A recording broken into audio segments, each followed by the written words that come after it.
They recommended that DFAT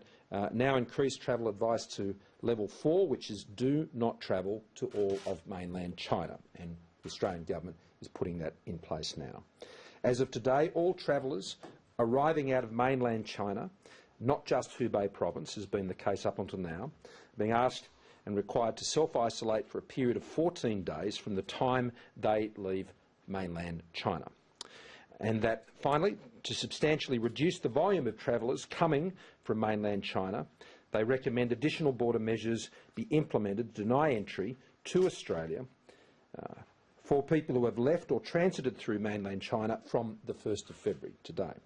with the exception of Australian citizens, permanent residents and their immediate family and air crews who have been using appropriate personal protective equipment. And this applies also to passengers transiting in Australia unless they are Australian citizens, permanent residents or their immediate families.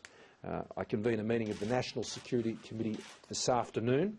to receive that advice and that recommendation, and the National Security Committee has adopted all of those recommendations. What that means is the travel advice has changed. What that means is if you've come from mainland China at any time after the 1st of February, then you will be required to isolate for a period of 14 days. And for anyone other than Australians, citizens, Australian residents, dependents, legal guardians or spouses, then you will not be permitted entry into Australia,